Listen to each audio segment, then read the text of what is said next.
Joni. Thank you for doing this. Hi, Andrea. How are you? I'm good. So my mother came down with COVID today. Oh, Lord. I know. She's going to be 90 in June, so I'm a little concerned. So far, it's a cold, and but she's tired. Yeah. Well, does she live alone? Yeah, she has an apartment in Natick, but on the Framingham line, so it's close. When Erwin and I came back from Italy, we had it about a little over a week after we got back. And my PCP had said, go get one of the, I don't know the technical name, the thing you put on your finger to measure your oxygen. Oh, pulse oximeter. Right. So I said, Erwin had made some beef barley soup this weekend. So I brought a quart of that over to her, and I brought the pulse oximeter. Is that what it's called? Yeah. So I left that outside of her door, knocked. She knew I was coming, knocked on the door. So, because I know my doctor had recommended to check that a couple of times a day. If your O2 levels go below 95, to go to the ER, call 911. Really? Yeah, that's what he said. I got on the Paxlovid. Erwin didn't, because it interacted with one of his drugs. Oh, yeah. Paul and I both took it, and we ate a lot of Doritos and New York peppermint patties to kill the taste. Oh, I didn't have that problem. Really? Oh, God, it was a terrible taste in our mouths, both of us. No, I was pretty lucky. I was just really, really tired for like 3 days, had a bad cold and a cough. So they prescribed a pill for the cough. But the pill, you know what they say, the pill might have made me tired, actually. That might have been a side effect of one of the drugs. Oh, maybe. I don't know. We didn't have everybody. I don't know. We didn't have any respiratory issues. Paul ran a fever for probably 2 days. I think he was a little sicker than I was. And the biggest thing we had is kind of like when you have a head cold and your head won't clear out. Oh, right. He's finally feeling better, and it's just about a month. Wow. Yeah, we were good in a couple of weeks. Hi, Yeah. John. Hi. How are you? Can you see me? I cannot. That's because I don't have a camera. That's why. I have to go get my laptop.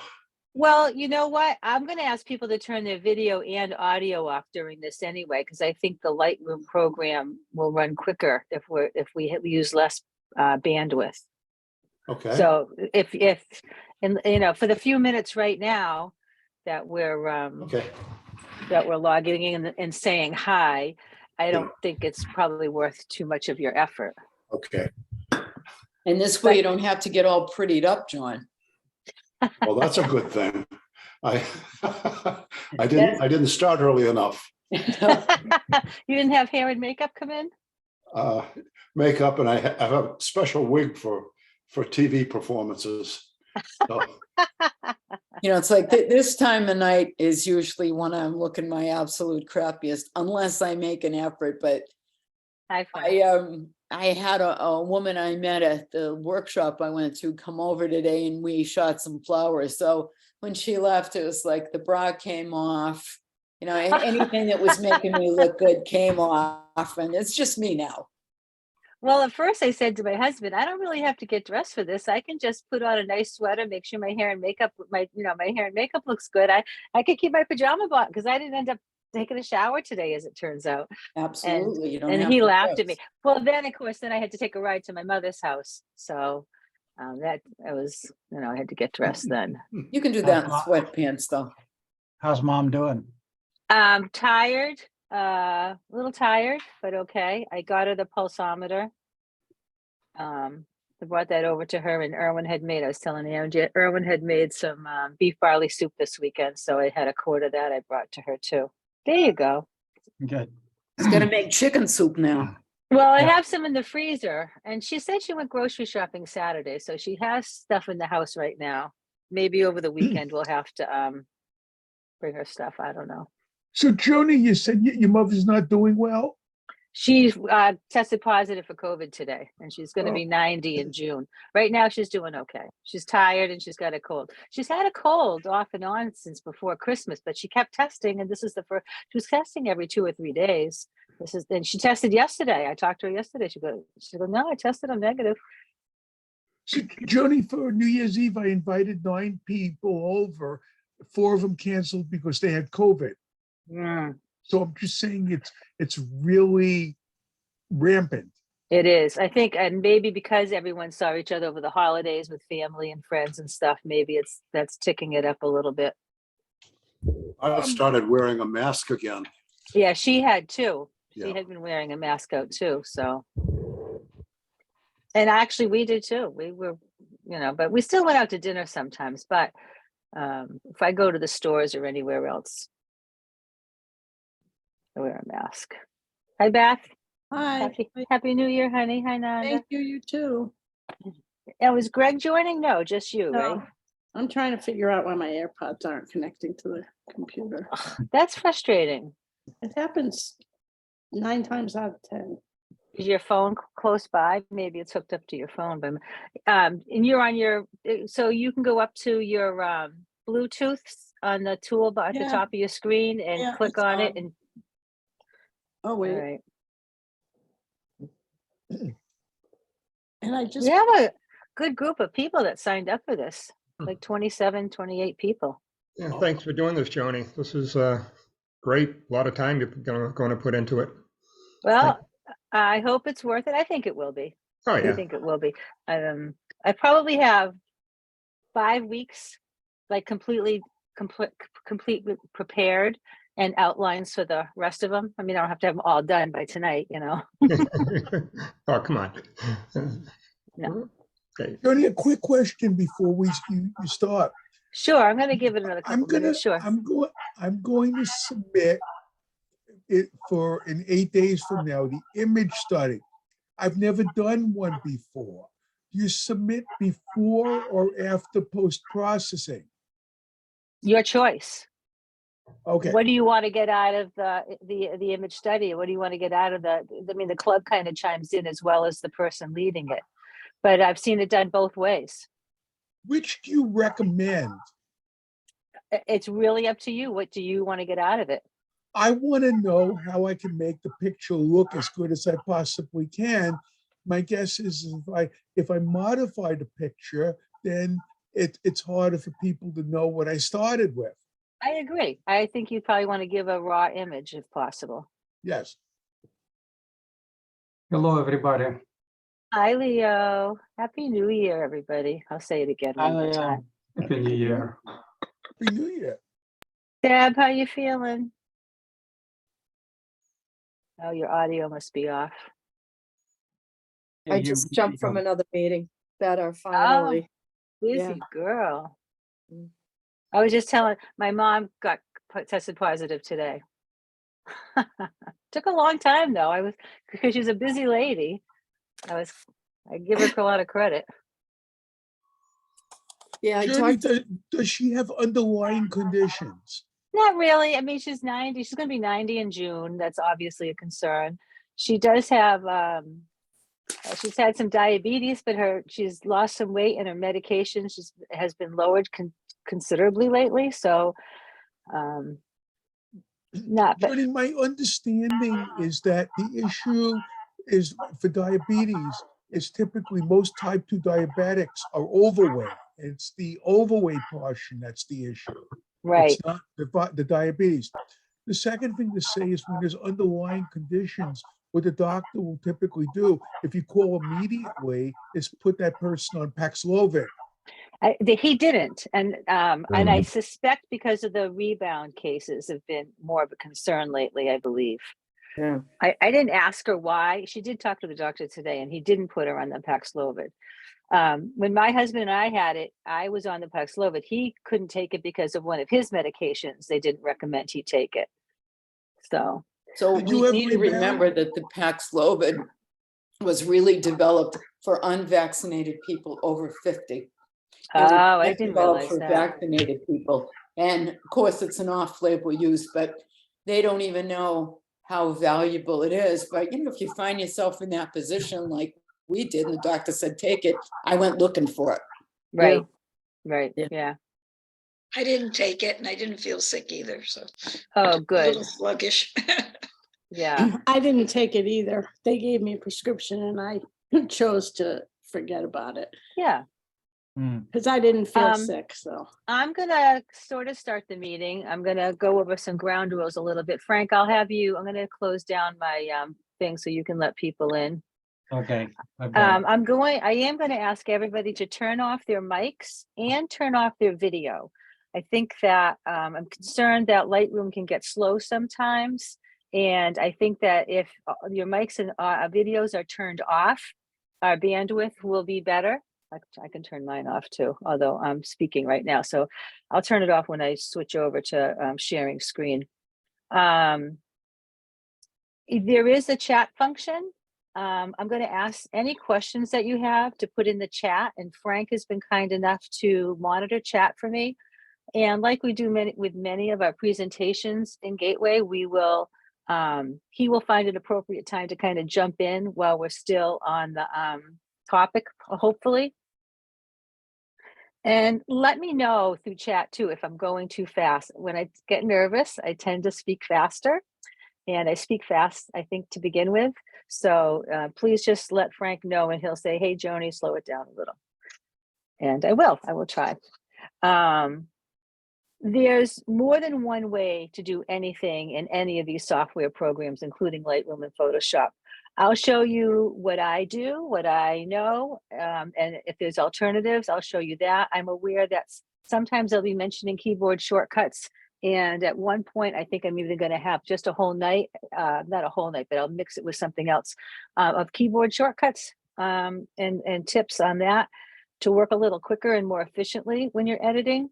And I am aware that they're a little different for Mac than they are for PC. So I will use both of those. If you have recommendations that you are aware of that I don't go over, I think at the end of the night, if you can write them down, or even if you want to put them in the chat, then we'll look at them then, rather than interrupt the flow of what my notes have and get us kind of bogged down that way. I have no idea how long is this going to take. I'm trying to shoot for 2 hours, and I think sometimes that might be enough, and sometimes it might not. And if we have to pick up the next week, we'll pick up the next week. Or if I have to go over a little bit, I sure am. My threshold 9:30. I want my jammies. That's just me personally. But I'm trying to do that. I broke it down, I think, so it'll be run about 2 hours, but it could be less, could be more.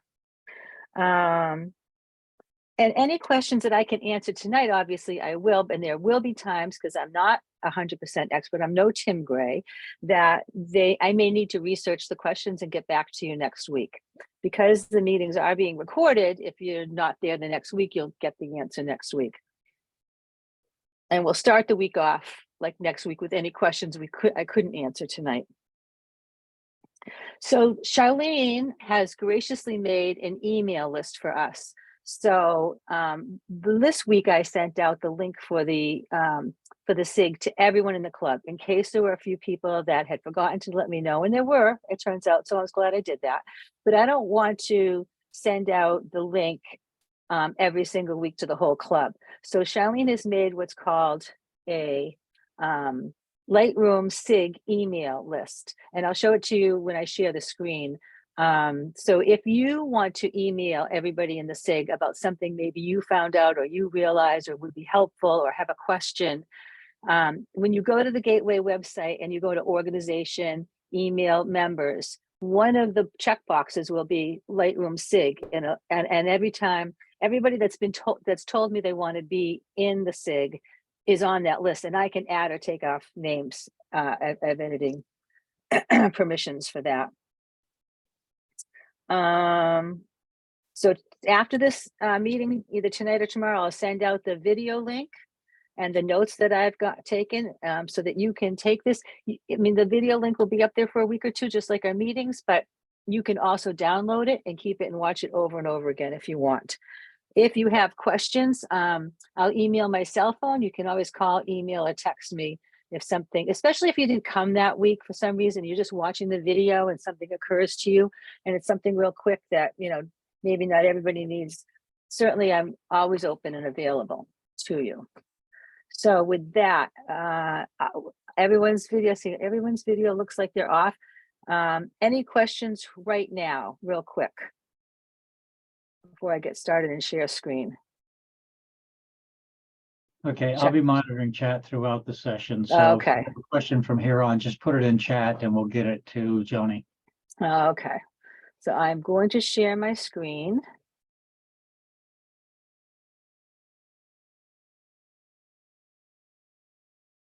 Okay.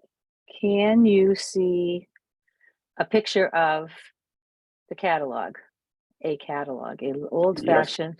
Okay, great. Great. And now, so here is Lightroom. This is not my full catalog.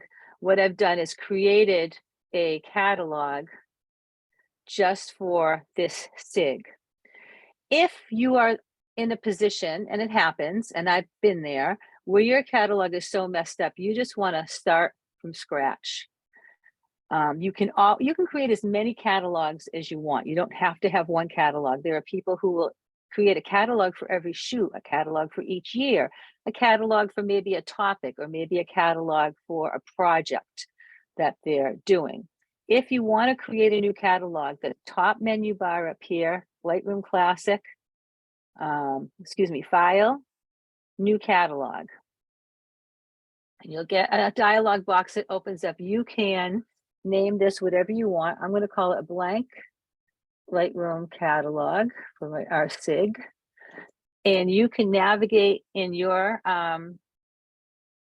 system where you want it to go. I think this automatically, you can't see all of my windows here. How can I get this over? I'm not sure how I can do it, but this is going into my Macintosh HD users, Joni Rich, blah, blah, blah. It automatically creates a place to put it, and I'll create it. And I will say every time Lightroom exits, I like to back it up, and we'll get into that another time. So I'm going to skip this time because I didn't make any changes on it. It's just closing down that other Lightroom catalog I had, and it's opening up this new blank one. So this is a blank catalog. This is exactly what would, the only thing that's different is your name would probably show up here. And tonight, what we're going to do is just go over what's called the user interface, the UI, and show you the different panels and screens and how you can customize them. So this has got no pictures in it at all. I want to rename this because I have several catalogs. So I want to rename this, and I'm going to go into the Lightroom Classic at the menu bar, catalog settings. Of course, that's not where it is. Let me read my notes. Sorry, that's not where it is. Lightroom Classic identity plate setup. And in here, I'm going to change the name by highlighting this, and I'm going to change this to blank Lightroom Classic SIG.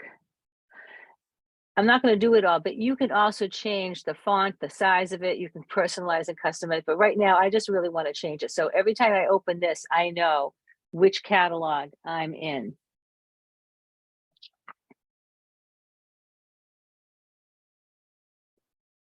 Now, the best way to explain Lightroom, this helped me a lot when I first started out. Someone had explained this to me. If you went to a brick and mortar library, you would go to find a library book by going to a card catalog. Most of us old enough to remember what these look like. And you would go to the boxes either by author or by title, and you would look up and find one of these cards that matched your book. And on these cards, it would tell you where in the stacks of books in the library your book was located. Now, if somebody took that book off a shelf and was reading it at a little cubby hole or something, or had put it back in the wrong place, the catalog doesn't know that. So now it would not point you in the right direction. I like to compare Lightroom catalog to the catalog box in a library. This is not where your pictures are. The catalog does not store your pictures. The catalog points you to where you are storing your pictures. And when you import them, which we'll do, I think next week or the week after, when you import photos, we'll go through how you can determine what kind of setup you want, where you want to store your pictures. A lot of people will actually put their catalog on their hard drive. They can put it on an internal hard drive or an external hard drive, or even in a Dropbox or some other cloud-based system. And their photos on external hard drives in separate folders. You don't really want to keep them all together. Same with your backup. My backup is on a separate external hard drive, and we'll go over it again later, but so there's different places you can put different things. So the Lightroom catalog works in the same way. It's an organizational system that tells you where your photo is on your computer, on your external hard drive. That's an important concept to understand, because if you move a photo on your hard drives, Lightroom won't know that you did that. And that's when you start to get into problems in finding your photos in Lightroom. The catalog doesn't know where it is. You must always move or manage your images that are in your catalog. Not all your images. Maybe you don't have images on it that aren't in that catalog, but any images that are in this catalog, you always want to move around in Lightroom. And we'll do that in the organization. I just want the concept, the nuts and bolts and how to do it. We'll get there, but I just want to understand the concept. And I want to stop there because it's such a big concept and see if there's any questions just on that. We have a couple of questions. Leo is asking, is creating multiple catalogs not defeat the whole idea of organization in Lightroom? Follow up on that, Beth mentioned that if you create more than one catalog, you can only search for the images that are in that catalog, not images that are in other catalogs. So I don't know if those two answer one another. I think the first question that Leo asks, it's your choice. I personally have almost all of my images on a master catalog, but I have situations where I have created another catalog, usually when I'm traveling, and then I will import those images onto my master catalog when I get home. So there are reasons why you might have more than one catalog. And for teaching courses like this, most instructors that I've seen have created catalogs because I have maybe over 200,000 pictures. That catalog, I don't need to work with that huge a catalog. It is very slow, especially when I'm sharing on the screen. So there are a couple of different reasons. But personally, my day-to-day own personal workflow, I have one master catalog typically that I work on. And Beth is right. Say that again, what she said, because I know she was right. But I have to remember what she said. Right. So if you create more than one catalog, you cannot search for images across different catalogs. Correct. You can only use the images that you have actually imported into that specific catalog. You're absolutely right. When Frank read my question, he omitted something in parentheses where I said special cases excluded. Of course, I agree that if you have something for class, you shouldn't muck around with the master catalog. Okay. So the catalog, you import your images into the catalog, and you're looking at previews of those images. And when you edit those images, it's a text file that gets attached to that. So the catalog is consisting of your previews of your images and the text that says what adjustments you've made to that image. The actual image is stored somewhere else. This way you can work in what's called a non-destructive workflow. You can always get back to your original raw image. You can make copies of it to make different versions and variations of it, things like that. So your photos are not stored in your catalog. You should always be backing up your catalog. And you saw when I close this, I'm just going to click the X. Do I want to quit? Yes. No, there wasn't anything in that catalog, so it didn't do it, of course. You're going to see when I open up my catalog, I do have, these are old catalogs and a couple of merged catalogs. We just were in the blank one. I'm going to go into the one I'm going to work with right now when I show you the UI. This does have some images in it, but when I close it down by either clicking the X, or I can go to Lightroom and quit, or I think you can just hit Q, shortcut Q, Command Q, sorry. I do want to, this will say, now I've set this up so I want to back up my catalog every single time, and I've told it where I'm going to back it up. In my case, it's an external hard drive. I'm going to skip this time because I didn't make any changes, but typically, and it takes longer to close it, but typically I would, every single time I do any work in Lightroom, I back it up every single time. On my desktop, here's my two drives, my Lightroom backup drive and the pictures that I have, I'm using in this catalog. And I specifically have a preference, and we're going to do preferences at another night too, but I specifically have a preference to say, which catalog do I want to open? Choose it every time Lightroom is open. You can set a preference so that whatever was the last catalog you opened, that's what will open when you open Lightroom again. But again, that's a preference, and we will do preferences at another time.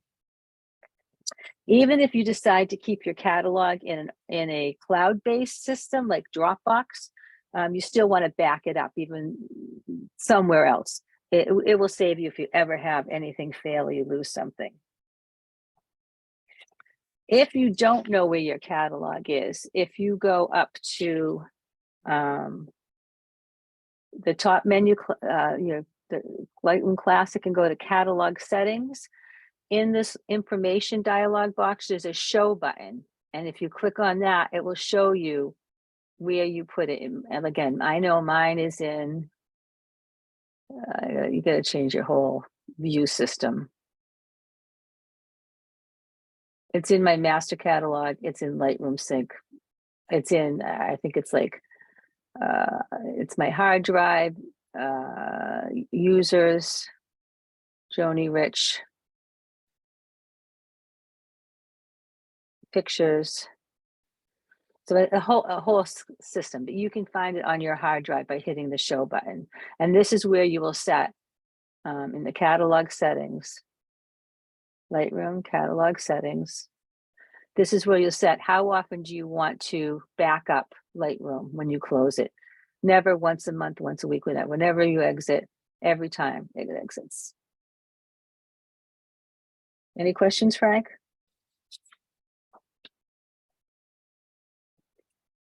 Okay.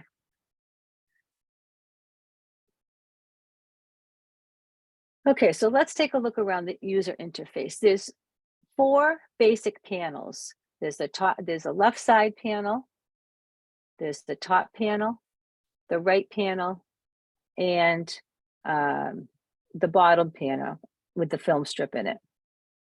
In the middle, I call this, and I don't know that this is a technical Lightroom term, but I call this the image preview area. So this is the image preview. This is the image we've got. You can customize this work area. And I want to tell you, women, just go real quick. There are modules up here. The modules are the different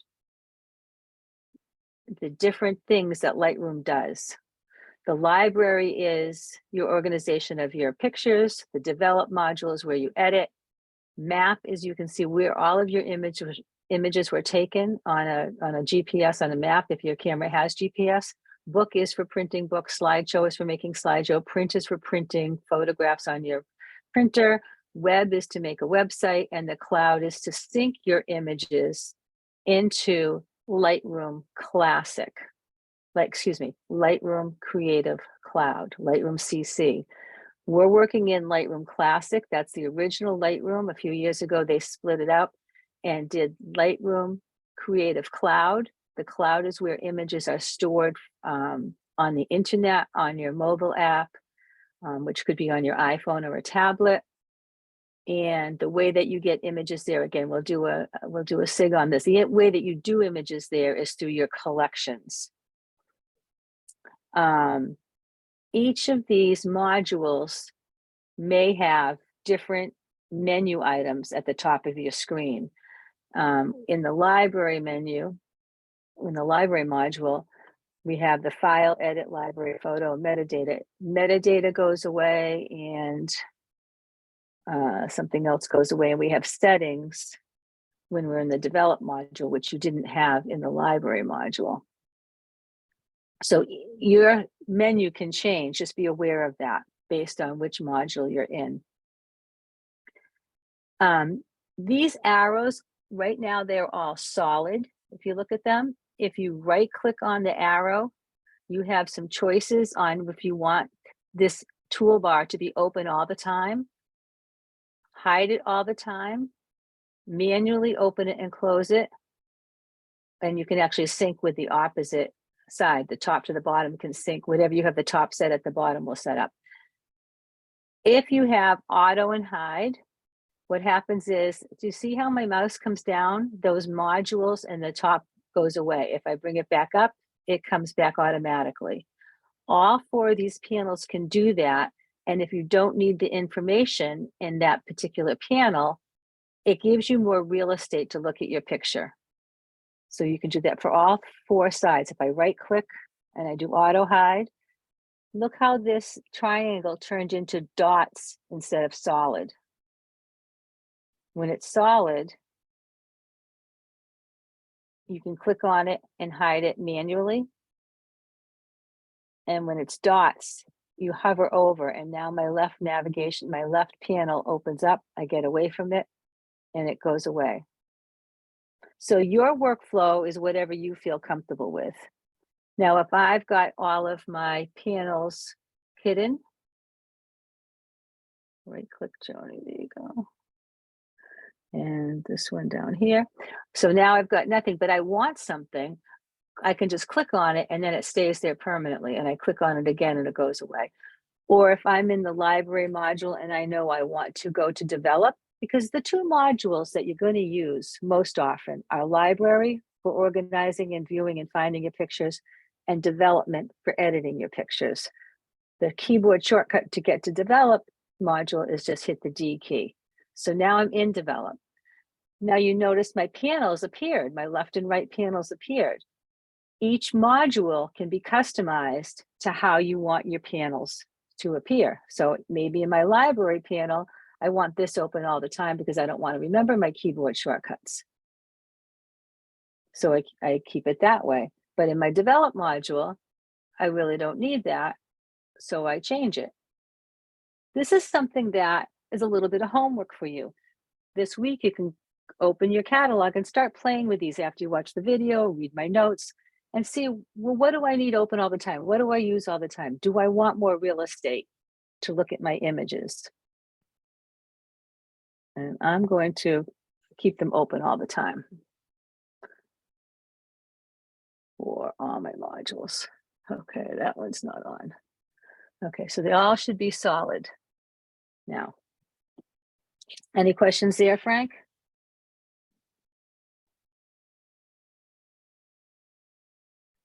I don't know if Frank is still here, Joni, but there seems to be 3 or 4 questions. We're lost. There are several questions. All right, hold on. Let me I've find got Frank. it. Thank you, Frank. Okay. Marion asked, well, let's see. Kathleen asked, why would you keep your catalog in Dropbox? Oh, good question.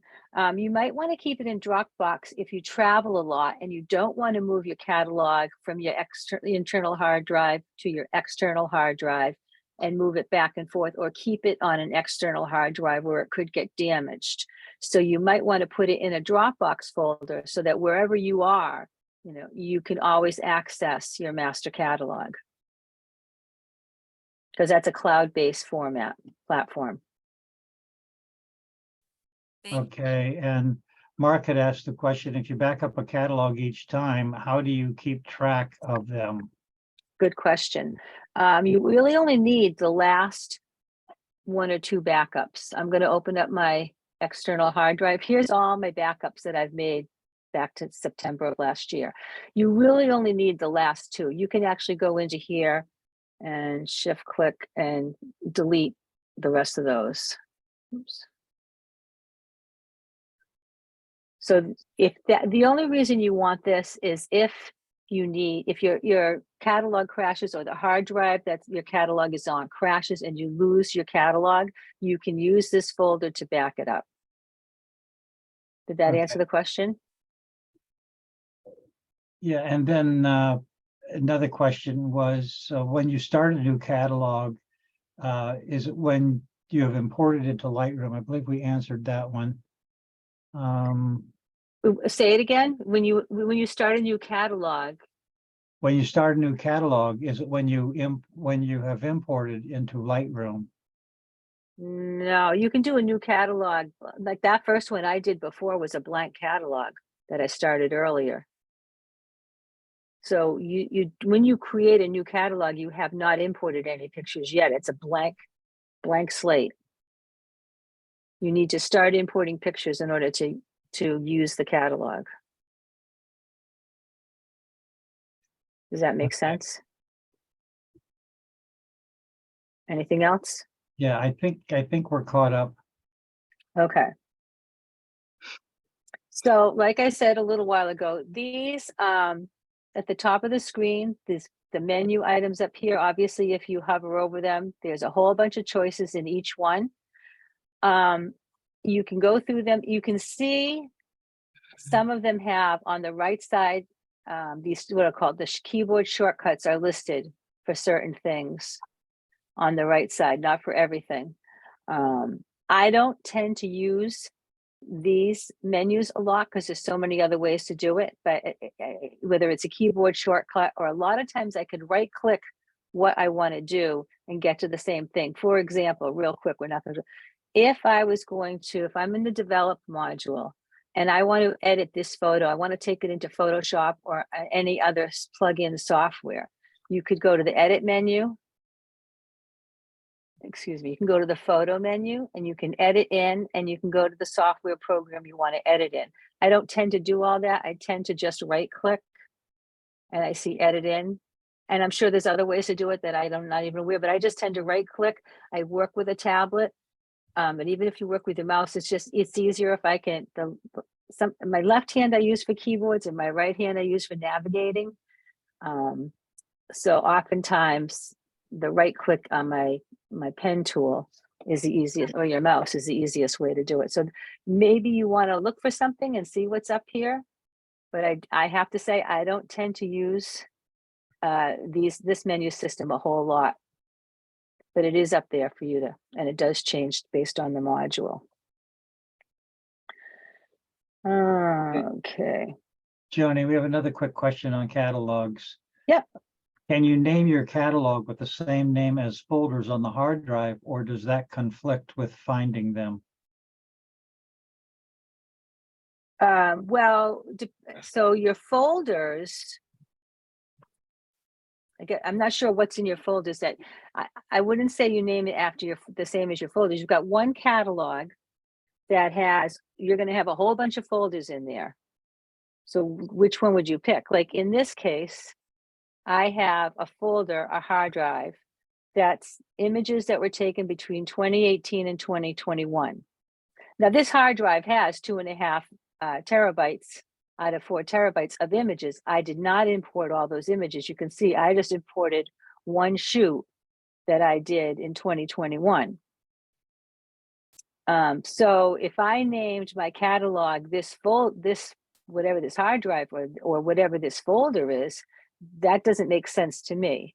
I want to give this catalog a name. Usually, most people do your name. I think that, I mean, if you have a master catalog, my master catalog is Joni Rich Photography. Who asked that question? Does that answer the question? Yeah, that was asked by Marion Kelly. Okay. You can name it whatever you want. Naming it a folder on your hard drive doesn't make sense to me. Is that helpful? Yes. Okay. So then we talked about these modules, and each module does different tasks for you. This bar can also be customized. Your top toolbar can be customized. If you right click on any one of these module names, you'll see the list of options of modules that you can put up on this top toolbar, top panel. I don't typically work with a lot of these, so I take the map off. I don't need to know where it was located usually.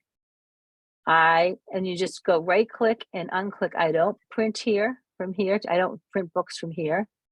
I right click. I don't go make a website from here. And I keep library, develop. I will make slideshows from time to time, and I do print from here. But even now, my slideshows are mostly done in iMovie now, so I could take that off. If you want to get back to all those modules, if you right click, you can go on show all, and they'll all come back again. But I'm just going to use library, develop, and print, because that's typically all I use.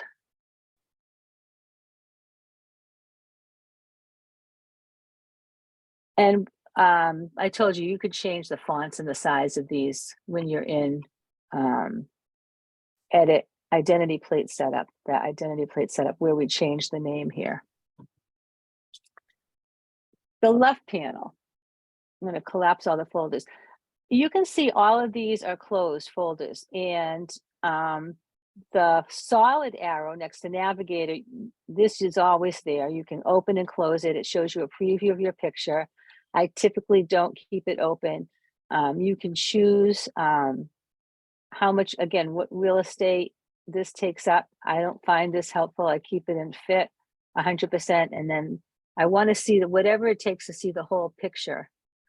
You can change the percentage of this, how big the size is.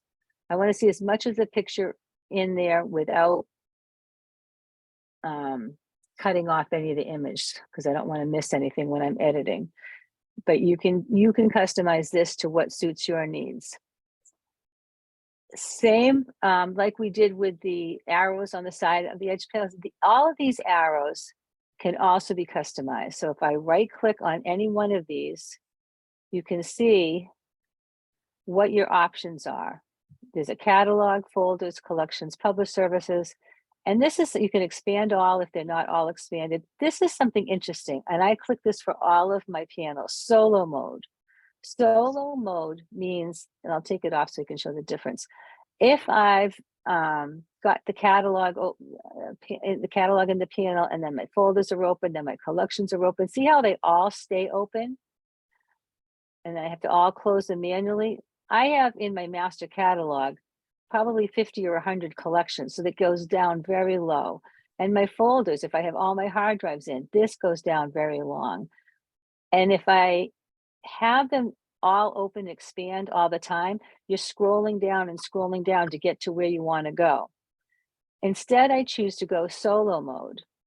So if my catalog's open and then I open folders, it automatically closes the catalog. If I want to go to my collections, it automatically closes. So only collections is open. And the same thing, you can choose which one, you can keep all of them, only keep up there what you really use. I almost never use catalog, but when they're in solo mode, it doesn't really take up that much real estate. I mean, I don't use published services very often. But if you right click on any of these dotted arrows, you can check or uncheck any of these sub categories and use what you want. Same on the right side. All of the panels and all of the modules are the same way. This is a hard, solid one, so the histogram can't be taken off. But if I right click here, I can decide which one of these categories I want to keep in my panel. I can go to solo mode here. Again, if I go from library module to the develop module, we have different categories in here now. And you can and you can customize this the same way. What do you want in here? Do you want to put it on solo mode? You can decide. This is probably the develop module. This is probably, again, the most helpful, having solo mode on all these develop panels. And in this particular one, not only can you expand all and collapse all and go to solo mode, within each of these, you can I think I have to see how to, if I don't want lens correction here, but I want it, oops, close it. If I want it, I got to remember how to do this. There is a way. I'll make a note to see how I can do this. Customize develop panel. Here you go. Now I can take, maybe I want the effects way down at the bottom. I don't use it very often. I can move that here, let's say, and save it. Oh, it wants me to relaunch it. I'm not going to relaunch it. But you can change the order of these. These are, this one probably is in the basic order. Collapse all. Solo mode. These might be in the basic order, but if they're not, it's because I did change them around when I was getting ready for the class. But if you go to customize develop, you can change the order of how you want each of those categories to show up. Some of them I don't use very often. Calibration, I could even just take that off. Why can't it come off? I guess I can't. I thought I could. Let me do. I could take it off by unchecking it here, and it will do it when I relaunch. So I'm not even going to do it because it won't do it till I relaunch Lightroom, which I didn't remember that. So that was a good learning for me too. All right, I'm going a little faster here now. Questions, Frank? Yes, a couple. We have a couple here. Kathleen Pelican asked, if you use another program or app in Lightroom, will the changes be incorporated and saved in Lightroom, or will you be working in that program? I'm not sure I understand the question. Do you, Okay, Kathy, so do you, if you open a photo, say you're in Lightroom and you open a photo, you open an image in Photoshop, for example, to do something in Photoshop from Lightroom? from Lightroom, will that Yep. will the changes be incorporated and saved in Lightroom, or will you be working in that program? So this is one of the biggest reasons I got into Lightroom. It saves in Lightroom. Before Lightroom came out, and you just had Photoshop, anytime you made a change, maybe I wanted to save the file as a large file, maybe I want to save it as a smaller file. I had to make multiple copies and save as images out into my folders from Photoshop. Yes. One of the things that happens with Lightroom is if you open a photo in Lightroom and then you right click and you say, I'm going to edit in Photoshop. Yep. And you make all of those changes. And one of the things you can set up in preferences, it comes back to Lightroom. When you close it in Photoshop, you just exit or save. And I don't mean exit, X, click, close it by I don't know if it's an X, it's a red dot on Mac, it's an X, I think, in PC. When you close the file, it automatically, what they call round trips, comes back into Lightroom. It will come back as a TIFF file in my case. I've got it set up so it's a TIFF file. And then if I ever need to go back into Photoshop, when I edit in, it will give me a choice of, do I want to edit with the Lightroom adjustments or edit the, again, we'll get all this later, but it will come back and save in Lightroom, and you can have a couple of different variations, and you've never changed the raw file. All you've done is put a text file next to it that told Lightroom what changes you made to that picture. That's what saves you a lot of storage space by saving and using Lightroom, or I think Adobe Camera Raw does the same, or maybe Bridge. Bridge has a lot of similarities. I haven't used Bridge since Lightroom came out and I started using Lightroom, so I'm not as familiar with it. But it saves in Lightroom. It comes back to Lightroom for you. Did that answer the question? Okay. Now, Deb is asking, I haven't used Lightroom before. It looks like you pay per month. Do you ever worry about losing your pictures with it, or does saving to a hard drive, et cetera, prevent that? No way to buy it, rent only? I'm Correct. using currently. Correct. Lightroom is a subscription with the Adobe Creative Cloud. It is $10 and something a month because they do that tax now. It used to be $9.99, but now they tax it. I think it's $10.60 something. I don't know, a month. And so you can't do it as a standalone anymore. You can do Photoshop Elements as a standalone. I don't even think you can get Photoshop as a standalone anymore. If you ever get rid of Lightroom, my understanding is, and I haven't done it, so I don't know 100%, you won't lose your photos. Your photos are not stored in your catalog. Your photos are stored on your hard drive. But if you don't have Lightroom and you don't have the catalog, I'm not sure what happens to all your edits to those photos, all that editing work you've done. That's a very good question. So I'm going to write that down.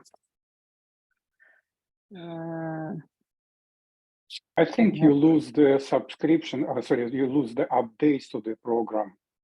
But, well, you can will continue. lose the updates. So you think you can still keep Lightroom as a standalone, even if you lose your subscription? Yeah, the last version you paid for will remain on your system, and you can continue to use that and have access to the changes you've made to those files in Lightroom, but you cannot move forward from that. So you can't import new pictures. Right, and you can't Upgrade. you can't do any more upgrades. Okay. All right. Okay. I wasn't. Go ahead. Yeah. Next question was from Phyllis. Why save as TIFF and not as JPEG? Because TIFF will save your layers in Photoshop. My workflow for external editing, and again, we're going to get into this more later on, but in general, in short, my workflow is I start in Lightroom, I edit in Photoshop. If I want to go to Topaz or anything else, I go from Photoshop into any other program. Once I'm done with the image and I close it, it round trips back to Lightroom. If I've saved it as a TIFF file and I want to reopen that in Photoshop and re-edit any of those layers, all my layers are still there because your history's gone in Photoshop. Once you close Photoshop, the history of your image, of your editing is gone. But when you close it as a TIFF, that file format saves your layers for you. So it's, and if you've got smart layers, again, this is a Photoshop, but if you go to, you have a lot more flexibility in what you want to do to those images. It's working non-destructively. Another question, isn't an important difference between Lightroom and Photoshop is that Lightroom doesn't destroy the original picture? Yes. Okay. Yeah. Let's see. Doesn't PSD save layers? Is one better than the other? And following that, Beth DeBoer asks, why save as TIFF rather than PSD? I don't know, and I can get that to you. Yeah. I seriously don't know the answer. It's just my workflow. It was a course I took from somebody that said this, and I followed it. So let me write that down. Why save as TIFF versus PSD, benefits, drawbacks. I'll do some research. Okay. That catches us up. Thank you. Yep. Okay.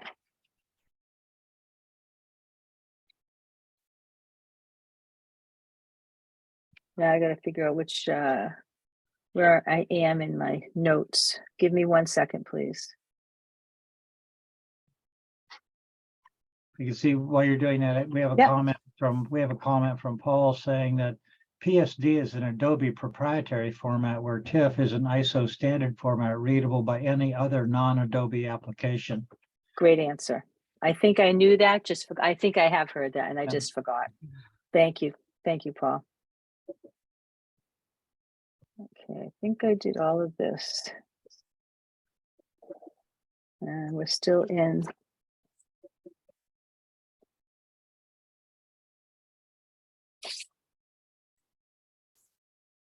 Okay, so let's go back. We showed you, okay, down here is your film strip.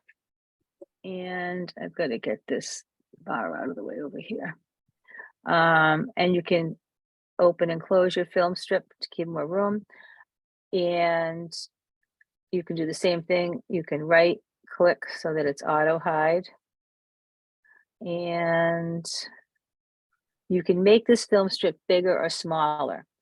If I hover between the bottom toolbar of the image preview area and the film strip, do you see how the arrow with the line shows up? If you click on that, You can pull it up and down to make that film strip bigger or smaller, whatever is comfortable for your eye. The other major part of this panel is this toolbar down here. And you can do the same thing as in the other panels. You can right click on this arrow and you can you can click on what you want on this toolbar and what you don't use. I've got all of them here except the face, I think. Draw face region, I just take it off. I've never used it. I've never used a lot of these. When you're in the library module, you can actually click on show grid and you can make these grid lines bigger or smaller. They look pretty faint here. I don't even know if you can see them. They're distracting to me. The only time I need a grid is really when I'm in the crop tool, and that's automatic. Again, here's another place that you can make your picture bigger or smaller. I don't tend to use that. I tend to keep in the navigator this at like 66%. And if you want to zoom into 100%, you click on the image and it zooms into 100%. You can make it, you can zoom in bigger or smaller. This, I don't know what this is. Let's see. Oh, preparing a slideshow. We don't want to do that. No, we don't. I want to escape out of that. There we go. If you want to navigate from your film strip, right now you can see I'm on the first picture in this particular folder. You can use your mouse to click through the film strip here and back. You can also use the mouse on your keyboard to navigate through there. This rotates your picture left, right. These are used for labeling. And where are my stars? Why aren't my stars here? I'm going to turn them off for rating. You can give your images color label ratings, star ratings. You can pick them. Again, when we're importing and organizing, we're going to go through that more. But all of these, I'm just showing you the functions real quickly, and that you can take them on or off by right-clicking the arrow on the bottom right and choosing what you want. You can sort these images by capture time, which I think they probably already are anyway. When you added them, when you last edited them, there's a bunch of ways you can sort through. File name, probably alphabetically, all the file extensions grouped together. I default to capture time. This must be A to Z sorting. I don't want to do it. This face thing, this is the one I turned off, I thought. I don't like it. I don't know what it does. I don't know what this does. I don't like it. Way over to the left is what the view is called the grid view. And you can change the size of this grid with the thumbnail slider on the right-hand side. So these are all the images in the particular folder that you're looking at, which is highlighted right here. And if you want to go back to single view, you can either double click a picture or you can click on this symbol. If I'm on grid view, and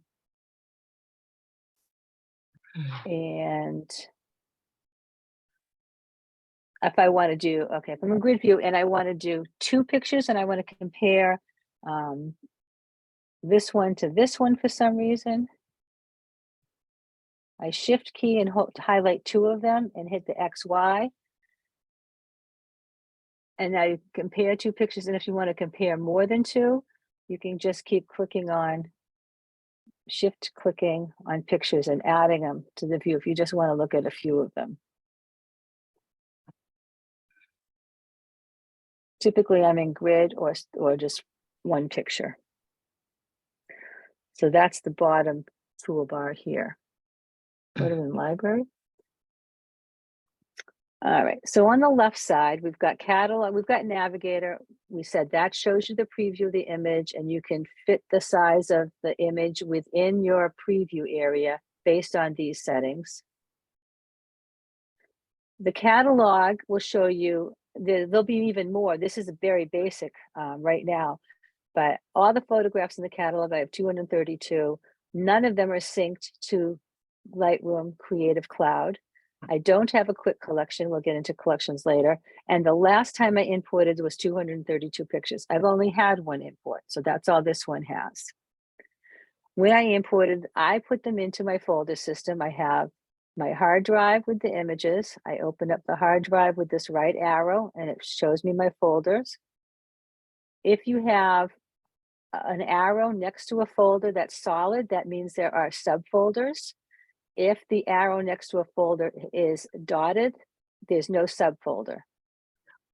There's only, so there's two subfolders in this main folder, the root folder. Collections, this automatically defaults to smart collections when you start your first, but there's a bunch of other collections we can make. And again, we're gonna have a whole week on just collections. And published services is places that you can actually export right from here to your SmugMug, your Flickr, and I guess there's other services. I do use SmugMug, or I have in the past. I think I'm not going to have I'm not going to keep my subscription for SmugMug any longer because with the Adobe Creative Cloud, you do have an option to make your own website. And so I'm in the middle of doing that right now so that when my subscription expires in August, I won't pay for that again because it comes free with my Adobe Creative Cloud. Of course, your import buttons here and an export button here, which again, I've never used the export button. If I want to export an image, which we're not going to do, this is not the place that I'm not teaching you this right now, but I just right click and one of my choices in my right click menu is exporting images. And exporting is just putting them somewhere else. When I'm going to put an image in competition, I would take this image, not this image, and I would right click and I would export it and it would give me a whole bunch of choices on how I want to save it and where I wanted to save it. But again, I don't typically use the button there. Syncing, I'm not even sure. I didn't even know that works in Library. I know how to do that in Develop. But sync settings. But what are you syncing? Stuff that you do over here? Yeah, I guess you can. Yeah, like keywords and stuff. I guess you could do that. Metadata. Yeah, that makes sense. I don't think I've done that a whole lot. Any questions on the left panel? I went through it quickly, but I think it's pretty self-explanatory. And again, as we actually develop and do other things, we'll use this panel more. I'm just basically showing you mapping out what they call the user interface. Looks like there's a lot of questions though, Frank. Yeah, getting back to the topic before, see, Paul, Lizzie mentioned general rule of thumb is don't use JPEG for anything but publishing to social media, sharing with others, or getting printed. TIFF and PSD formats are specifically intended for use with editing software. And then he gave this link is in the chat, so you'll have that when you download this video tonight. For anyone interested in really understanding a TIFF file, it's a great in-depth write-up, and he gives a petapixel link to that. So thank you, Paul, for the information on TIFF files. Great. Kathleen Pelican mentioned, I find it confusing switching between TIFF and JPEG, and I think that folder that Paul referenced might have some information on that also. Okay. That pretty much brings us up to date. Okay. I had the question about PSD and TIFF. Is TIFF better than? Do you find that PSD, if you send a PSD file to a friend, they can't open it? I guess that's what I think Dick had said, right? Wasn't it Dick that answered that? He said that PSD is proprietary to Photoshop, so that if you send it to somebody who's not working with Photoshop and they work with another format, they might not be able to see the file. But TIFF is much more global and more accepted by a variety of other programs. Universal. It's more universal format. On PSD, if you want to go back to Photoshop at any time and still retain your layers, saving it as PSD is a better way to do it, because you can go back into Photoshop and your layers will be intact. There's a way to save the layers in TIFF, but if you do, it becomes a humongous file. If you want the layers, you're better saving in PSD, which can still be opened in Photoshop in Lightroom. So I save in TIFF, But so, and I can still open my layers in Photoshop when I go back. If I take an image that I've worked in Photoshop and brought back to Lightroom, if I open it again from Lightroom, as long as I say edit original, I can still see my layers. But you're saying the files are a lot bigger? A TIFF file is a lot bigger than a, Yeah, I believe the saving the layers in TIFF it creates a much larger file than a PSD file would be. so I guess my understanding, and I could be wrong, and maybe Alan can jump in here, is that I'm just saving text information to my raw file. So it's not really making it that much bigger. I think Alan left. Okay. So this is Paul. I think what happens in Lightroom is when you make edits in Lightroom, you save to a .xmp file, which is a sidecar Yes. file.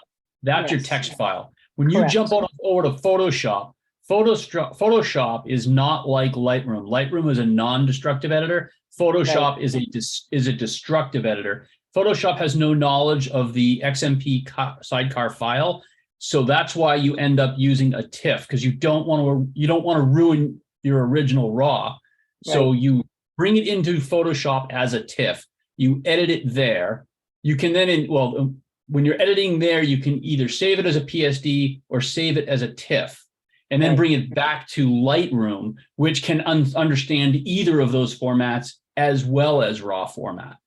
Yeah. But is the TIFF file a lot bigger than the PSD? Are you taking a lot more? So the TIFF file is equivalent to the raw plus any layer editing that you do. So it will be significantly larger than probably even the raw if you have many, many layers. But what about bigger than a PSD? Won't the PSD do that as well? I don't know the intricacies of the formats. My guess is because the PSD is a Adobe proprietary format, it is probably bigger than the raw, but it is probably streamlined by Adobe to be slightly more space efficient than the TIFF, but it will probably still be bigger. I've never compared file sizes of the three formats. Okay. If someone really, really, really, really cares, I will do an experiment over the week. But you can do it yourself as well. Maybe I should leave it there. Don't get myself into more than I can handle. So any questions on the left side panel?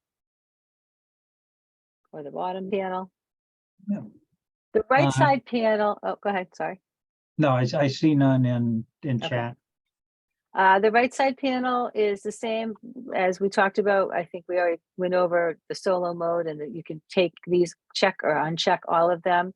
Quick develop, I would never ever use it here. There is an auto setting in the develop module. I would never do a quick develop, but it is possible to auto do stuff here. I've just never done it. Keywording, again, we're going to do a whole thing, but this helps you sort through and find images, and specifically for making smart collections, it's very helpful. Keywords are just information that helps you tag the photo. This one only happens to be NYC, but I could say NYC. I could do whatever I want. I could say colors, rainbow, they're not flags, they're ribbons. You could put whatever you want there. I mean, to me, I didn't need anything more than New York City. As you create a keyword list, as you create keywords, a list will grow down here. Again, this one folder, we'll get into more of these as we go along, but this one folder is all I've inputted just to have something in here. So I've only keyworded New York City, NYC on them. And you can search for keywords in the list. Let's look through here and see what. It looks like Adobe has some settings that you could, some settings that you could use. You can edit these sets, make some favorites. I don't tend to use that. I do the keyword list a lot where I can just, every time you put a keyword on an import, and I do it mostly during import, it'll get added to your keyword list. Metadata. This is the information about the photo, and you can see here, presets we're going to run into a lot. It's just saying, I'm going to, I did 2023. I have a 2023 I'm gonna cancel that because this picture wasn't done in 2023. A preset of metadata for my copyright is here, and we're gonna go into how to make that. The file name, you can see all the stuff that's there. You can customize this and decide what you want to put in there. Each one of these panels opens up to a whole bunch of information. I suggest if there's something you want to look at, you can investigate it yourself. There's just too much information for me to go over tonight. But I put my copyright in here. As you can see, I've decided of all of those choices that I just opened up in the customize bar, and there's a lot. These are the things that I've chosen to do. So I can see at a glance. I don't actually have to use this a whole lot, but it's there if I want to. A lot of this stuff is done on import. If comments are there, if I've synced a collection to Lightroom Creative Cloud, and I've turned on the ability, let's say I often use this function, the cloud, if I have a photo shoot for a family or a baby or senior portraits or whatever shoot I've done for somebody else. I will make a collection, I will sync them to the Creative Cloud, and I will turn on comments. And if they say, could I have a print of this in an 8x10? Please make this a black and white. They can make comments, I can make comments. I'm sorry, I skipped a step there. After I've made the collection and I've synced them to the Creative Cloud, I can then create a link for that particular collection and email or text it to the client. And here's your pictures for you to review. I do have, I believe, a collection up. So here's the Lightroom Creative Cloud. And here's in my master catalog, my master Lightroom, here's some of the folders that I have synced. And so this is my grandson who just turned 1, and I did this for my daughter last week. So I created a link for her, and she can go, when she clicks on the link, she can see all these pictures. And if I turn comments on, she can make comments and tell me what she wants. Of course, she just texts me, but this is a web browser version. You can also get to this on your phone or on your tablet. And let's go back to here. And if she made comments, that's where I would see the comments. Any questions on the right panel? I know I did go over that very quickly. And again, I do a lot of this stuff doing import. I don't use a lot of this when I'm in the library. With the exception of, let me just make an exception. Let's say I decided, here's a picture. I decided, oh, I want to keyword that. Everything else was New York City. That was a general shoot, but maybe I want to say, oh, I want to make sure a smart collection of hats.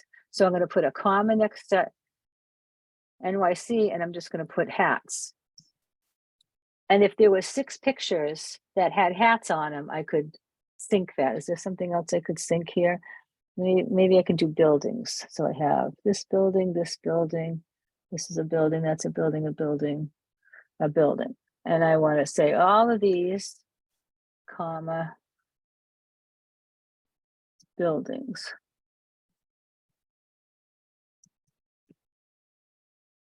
And I'm going to sync. So all those pictures that I have selected that have a building, I'm going to add the keyword if I can spell. Okay, I just spelled it wrong. That doesn't help.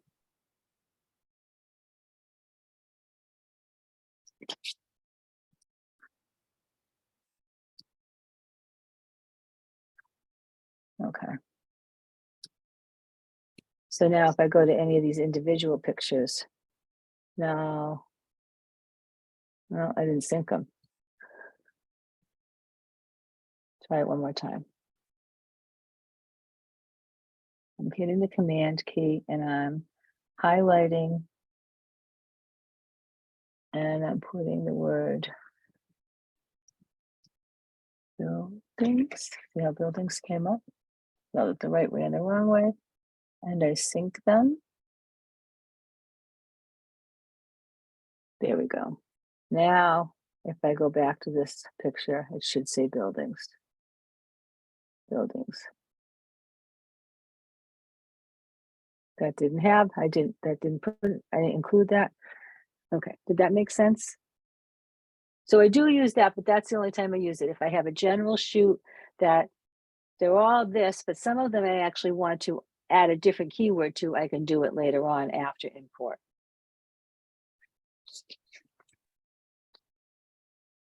Any questions on the right panel? None right now. Okay. Those are all library modules. Now we hit the develop module. The left panel has a navigator as well, and this is a preset. A preset is a certain amount of certain set of instructions that you give to a certain set of images. Every time I import, every single import, I have it on my import dialog box that I do lens corrections, because I do that for every single image, period. So it's always there. Presets, like I said, presets will develop an image with a certain amount of a certain set of settings already applied. Let's do Adobe comes with a whole bunch of presets. You can create your own presets and you can buy other people's presets. So let's say I want to see what cinematic does to this image. Hello.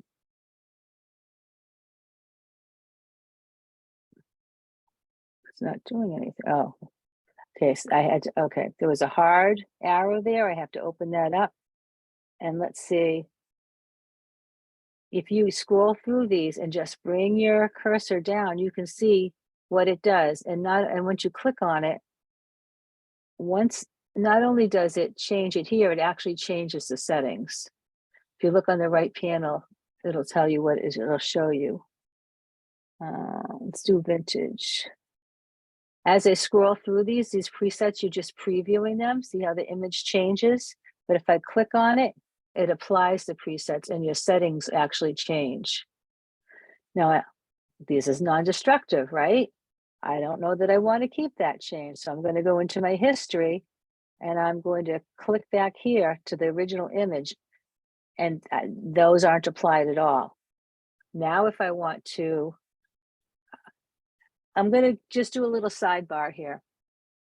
In this particular import, I imported images that I had already edited. So these are not the original raw images of any of these pictures in this folder. You can see they're starred, they've been edited.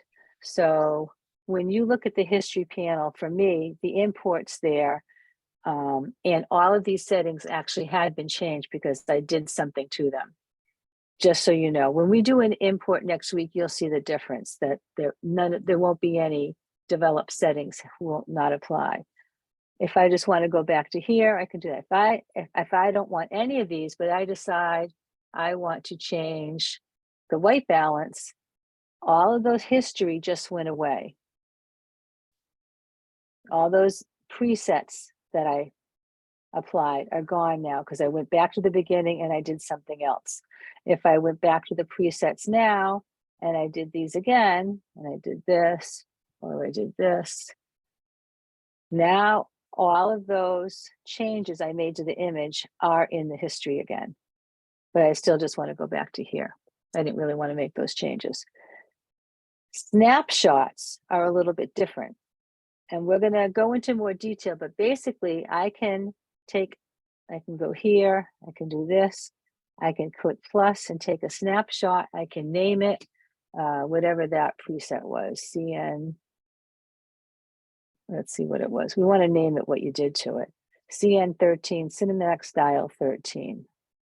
So I'm going to go to snapshots, I'm going to plus CN13, create.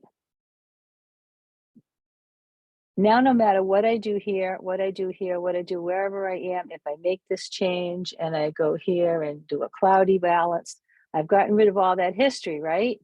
But if I go to snapshots and I want to go back to CN13, it's saved as a snapshot. So whatever settings were in that. Again, when we'll go into this in more detail. I just want to show you what the left panel means. A snapshot is one set of time History is something you can go back and change and get back to the original photo. That's a little, we're going to go into that in more detail when we do the develop module, but I just, in showing you the navigation of the UI, I just kind of wanted to give some sort of explanation of the difference between history and snapshot. Questions there? None in chat. I do have a question, but probably it's a little bit premature. When you actually, I have two questions, but history, when you talk about history, and let's say you applied several presets, but you realize that, you know, the third preset out of the 5 that you applied is just not what you wanted, and you want to take just that one out, but it's in the middle of all the history. I personally didn't find a way to just get rid of that. I don't think you can, Fred. I think that whatever you do on top of it is the last version of that image. You just keep adding to it. If you did 4 or 5, I mean, you can always go backwards in time, but you have to do all of it. Like if I'm up here and the last thing I did, I can Command Z and get rid of it. So you can keep undoing and undoing all day long. I'm just undoing. I'm just doing Command Z or Control Z, Command Z. But all the they're all in different things. sequence. Yeah, they're all in sequence. You can't. Right, exactly. So that's back to the original. Almost. I'm going to keep doing it before we even started this. That should be there. But my now, where's D? But now my snapshot is still, oh, my snapshot's gone because I went back. I did a Control Z too. Yeah, I don't think you can do that. I think it's because it's adding on. Yeah. I didn't find a way. And I was wondering if you know. But anyway, and my next question, which I think you're going to cover maybe later, is I seen you have your preset, which is optics, lens, and correction, which is what I do manually. It never crossed my mind to actually make a preset. And maybe you can cover that, how to make the preset. So it's not that I made a preset in the library or in Lightroom right here. I do it on import. And any presets that you do on import will be shown here. So when we get to importing images, I have a preset for imports. Right. And one of the things that I always do on import is, well, I'm not going to do it. One of the things I always do on import is I do lens correction and chromatic. But you made that preset. I made that. Well, no, Lightroom has it. It's a choice in Lightroom on the import dialog box. When we go through that, I don't know if we do import next week or the week after. I think it must be next week. Okay. All right. Well, I should say in 2 weeks, but anyway, that's a different story. Okay, thanks. Yeah, I don't think there's a way you can go take one thing in the middle of. I mean, the only way I could test it is maybe do a bunch of presets again, right? The only thing I could think of, I've never done it, is to right click and see if. Okay, so look at this. If I right click, you can create a snapshot there. Create history step settings to before.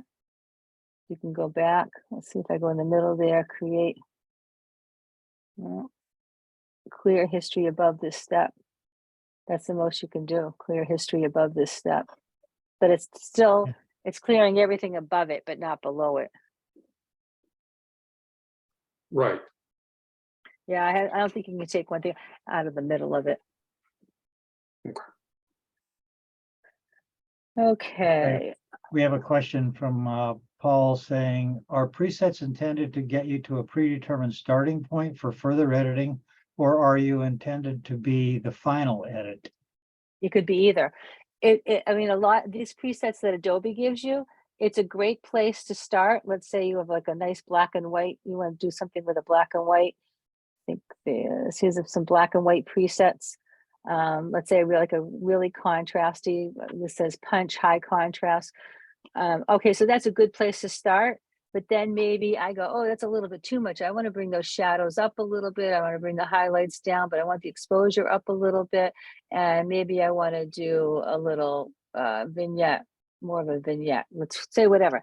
oh, but I like this. I have 20 other images that are so similar to this. I want to apply that to that. You can either, if they're in the same film strip, you can sync them, or you can then make your own preset by right clicking, naming it, and create a preset. Again, we've got a whole lesson on that, but it's a good starting point. And if you don't like it and you make your own changes, then you can create your own preset too. Did that answer the question? Mhm. Okay. And jumping ahead, Deb has a question about next week. And she's saying no class next week as it is a Correct. holiday. Is that correct? No class next week because it's my husband's birthday. That's a holiday. It's a holiday to holiday. us. Not an excuse.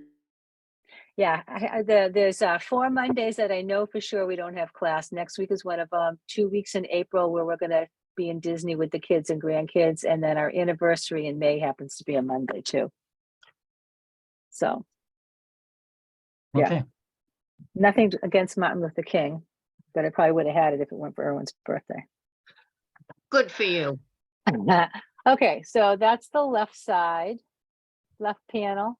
The top and bottom panels don't change really, but the right side panel obviously does in the develop module. The histogram, we're familiar with the histogram. It's got some information here about the settings when you took the photo. These are some special tools up here. The left one with all of these little sliders is just if you're in one of the other settings and you want to get back to the basic settings, the basic panels. It's a way to get back there. There's the crop tool, a healing tool, red eye reduction. I don't think I've used that since I went from a point and shoot, seriously. And then these are masking tools. Clearly, I mean, I've got 1 whole week just on this and 1 whole week just on this. So we're splitting up the develop module, but I wanted to go over, this is where all the magic happens in Lightroom. Basic editing, you've got a whole bunch of things here. I would say there's treatments you can use. You can choose different color profiles. There's more. They're not presets, and this is something I don't even understand. This is more ways you can stylize your picture, but they're not presets. They're different than presets, and even I don't understand the difference. But they're not presets. But the profiles are there, and I'm going to get rid of those because I want to get back to my original. These are profiles you can apply. You can change your white balance. And there's another way you can change your white balance. There's a third way you can change your white balance. You can change your exposure, contrast. These are all your settings. Again, we will do a whole week on this, but your basic settings are here. Detail settings are more for sharpening, but really I use this more for, oh God, I just drew a blank. What is it, people? You know what it is. Some of you do. Frank. Alan, You no, mean Alan's, topaz? no, yeah. What are you Noise talking reduction. about? Noise reduction. I use this primarily if I want to do minor noise reduction. It doesn't do the heavy hitter that Topaz does, but if you have some minor noise reduction and some sharpening, you can add it here in the details section. Effects is mostly cross vignetting. Transform is some aspect correction. HSL and color, you can target specific colors either by their hue, their saturation, or their luminance. Let's see, this isn't a good one. This is probably a better one to show that on. So if I just want to change the yellow, let's say, all the yellows in the image, and these are global changes. I want to make that distinction. Anything you do in these tabs are affecting primarily anything in the whole, any of the highlights in the whole image, any of the shadows in the whole image, any of the texture in the whole image, any of the yellow or the colors in the whole image. The masking will target areas in different ways, and you can get more specific in almost like selections in Photoshop. But all of these other changes are globally. So you can do some. Again, we'll talk about this in in the develop week SIG, but are ways you can target specific ranges of colors in here. But there's luminance, there's saturation, and then you can even change the hue of the reds. Color grading is a whole nother topic. That's a whole nother animal. And it's great, especially after you've had a composite, you can do some color grading and really tie it together. It just changes the color tones in the midtones, the highlights, and the shadows. You have 3 separate wheels that you can change the color tones. Tone curve is curves adjustment. I'm not a huge curve adjustment user, I have to tell you right now. But I'm sure you've all seen people do things like this, and there's a whole bunch of stuff you can do. And I think there's a way to reset this too, if I remember correct. At least in Photoshop, you can just go like that. No, I can't do it here. I just have to do it here. I don't use the tone curve, I'll be honest with you, but it is like using a curves adjustment layer in Photoshop. The difference is in Lightroom, you don't have adjustment layers. It's done in your history panel. It's just listed here. You can't, it's not a layer. There's no layers really. There's no real layers. Calibration, I just make sure it's the latest version. Other than that, I haven't touched calibration. And lens correction is, you didn't do it on import, you can remove chromatic aberrations, enable profile collections, and it will, if it's not listed here, you can scroll down and find the lens and the camera and the lens that you used. If there's some distortion and vignetting, you can offset it here. What's this? Reset settings. I didn't want to do that. I think that just went back to, I think that resets everything to 0. I don't want to do it, but I can go back to here. So that's just a little navigational map. The other modules we can show all, they all have a left and right panel. They're all a little different. We will get into these different panels, but you can see, I'm not going into all of them now because there's too many of them. It just didn't make sense to do it tonight. When we get into each module of these weeks, then we'll dive into the left and right panels in more detail.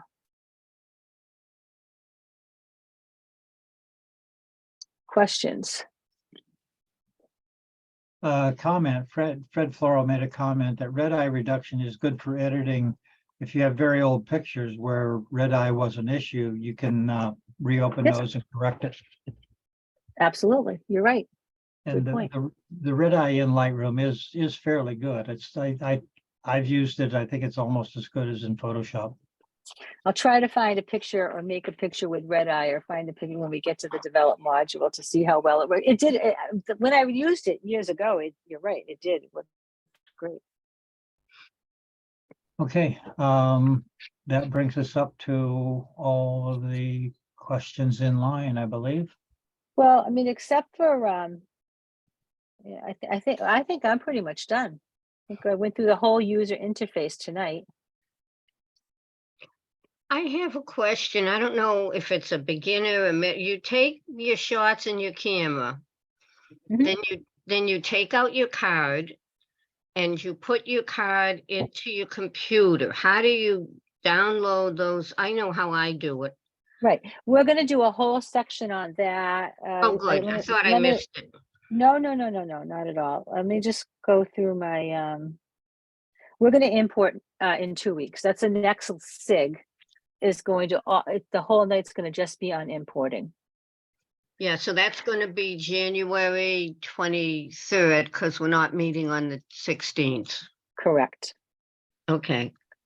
No, I didn't go through all this. When I'm in the library, and this is the grid, we're in the library module, I'm in the grid view. You can see this, my stars are here. I've given this a 5-star, a flag. These are flag photos. You can see some information. The name of the photo is here, the format of the photo. These little icons on each of these photos indicate some kind of adjustment has been done. Now you won't see, you won't see those adjustments in my history because these images that I imported into this catalog for this class tonight were edited, and I imported edited images. They weren't when we do an import in 2 weeks, I will have fresh images that I've never edited that will be importing, so you'll see the difference. But these already have, I'm hitting the G to show you the grid. That's the keyboard shortcut to show, and I can change the thumbnails. But if you look, the characteristics of these windows, there's information here on the picture. Obviously, you can rotate it here, left or right. If you're going to work on an image, do you make a virtual copy and work on that and just keep, even if your original image is terrible? No, You don't hit virtual copy? I almost never do. The only time I might do a virtual copy is if I know I want one image to be, I'm going to just play with this image and I want another one in, let's say, black and white, or I want another one and I want to use it in a composite, but I don't want to use my original image. But it's very rare that I would create a virtual copy. That's me. I don't know, why would you? I mean, you're not working at anything. You're not just storing your raw image. Your raw image is still there. I find when I work on an image and I want to go back to the original, I can't find the original again. It's probably me. Nope. Your image is the same image. It's just that.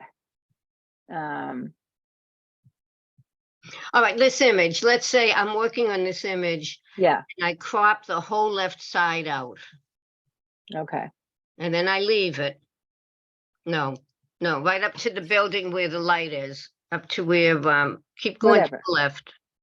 No, this right here. right there. I don't like what's on the left, so I crop that out. Okay.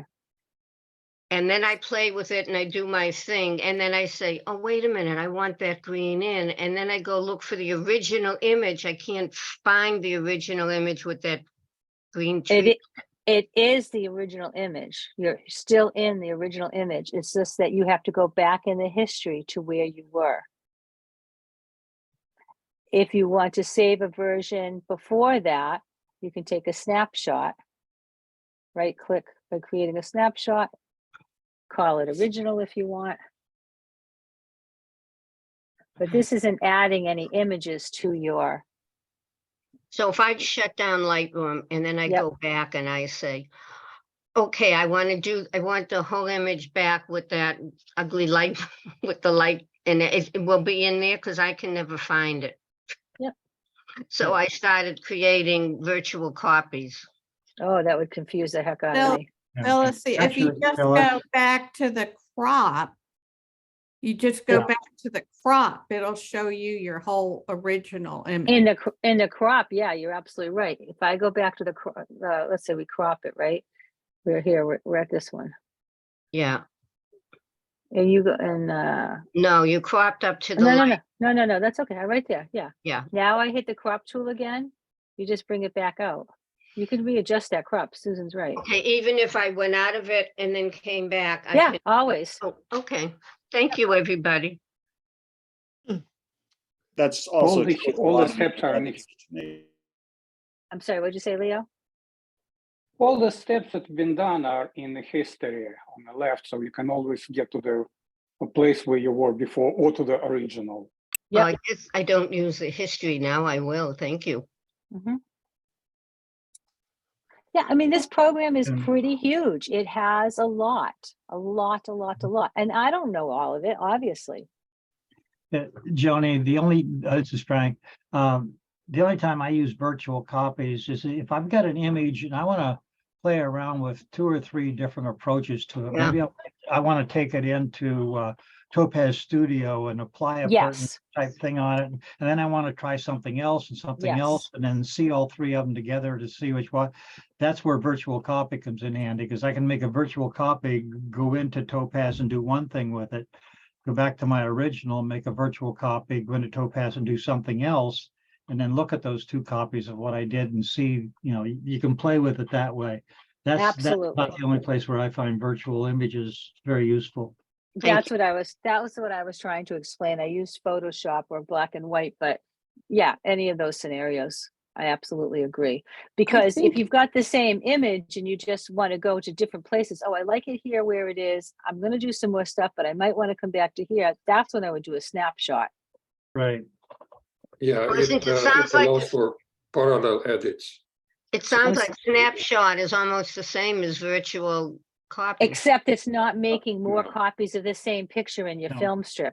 If I do a virtual copy of this, I'm going to take a right and I'm going to create virtual copy. And now I go down here to my film strip. I'll make it a little bigger. And I'm going to see the original and the copy. This says copy right here. And this says, when I click on it, the name comes up, or if I hover over it. So now I've got two pictures here. Oh, which one is this? Which one is that? Which one is this? I'm going to remove this photo. If instead I take a snapshot, I don't have multiple copies. I'm just going from this version here and I can just view it. Yeah, but as Fred was mentioning earlier, the thing with snapshot is it takes you back to a particular place in time in your history. So that if you go off and do something else to it and you go back to that snapshot, it takes you back to where you were before and it forgets everything ahead of that. Except it's still in your history. Still in your history. So you could create multiple snapshots and do. Oh, absolutely. Yeah. Yeah, absolutely. And you name them all something that is important to you to know, okay, what that was. Are the snapshots themselves editable, like further editable, or are they just a snapshot of that point in time and you can just look at them? Good question. Well, it looks like I'm editing. I would think it would be editable. It's editable. I'm editing it. Okay. Yeah, but look at your history. Yeah. Your history and your snapshot, they're all working on the same image. The only so now I go here and it brings me right back. So it just changes it in the history. It doesn't change. It doesn't change it in snapshot unless I create another snapshot at this point in time. Okay, so you're not actually editing the snapshot. You're just editing from where the snapshot was taken forward, but it's applied to the original image. Right. Right. Whereas a virtual copy is independently editable from the original. Yes. Let's say I make this. A good example for virtual copy is, a lot of people ask themselves, is this picture is going to look good black and white or color? And if you have virtual copy, you can follow two tracks and develop each one independently. Right. Yeah. Figure it out later. Yeah, that's what Frank and I were saying. Yeah. I have a question about that. If you take a virtual copy and you go into Photoshop with your virtual copy and make whatever you're going to do to it, and bring it back into Lightroom, when I do it, both the original and the virtual copy have those changes in it. Well, now, do they both have the changes or are the virtual copy and the original stacked together? I don't usually stack my photos. So, okay, I don't usually, but sometimes I've noticed that. So I can But you have right click. All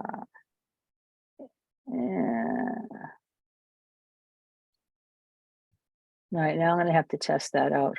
We have time. I got really, it happened to me and I got so frustrated because I wanted two different versions of it and I lost it. It was like, I can't remember what the picture was, but.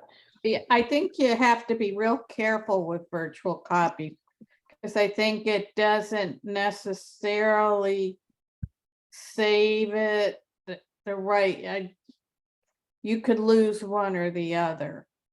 I use virtual copy a lot and I edit on the virtual copy and then I go back to Lightroom and there's my virtual, the two images. I can see one I did black and white and one I did blue and red. I find them both at this Lightroom. I don't tend to have that problem, Beth. So what you're saying, so here's my original and here's my copy, right? There's my original, there's my copy. I'm gonna take my copy and edit in Photoshop. So I right clicked and I'm taking it into Photoshop. And let's do something bizarre with this. What can we do? Something that's, Oh, your two thing is, wow. so that's not a good one. Hold on. I didn't mean to do that. I meant to do like, Just go crazy with saturation or something. I know, but I just wanted to get, here we go. I went, it wouldn't,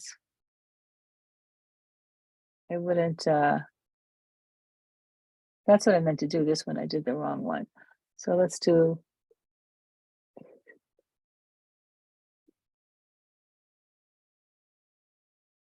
Okay, something like that, right? And now I'm just going to X out of this. Don't you have to Save it. save it? Yeah. No, when I X out, the save pops up. Now you're going to Lightroom. Yeah. Well, I had to wait for it to finish saving. So here's, Oh, now I have where would three. I- So Oh, my, what I did see, you don't wrong. even have to make a virtual copy. That's the thing. This, here's my original, because you can just see, this is DNG, right? There's my original.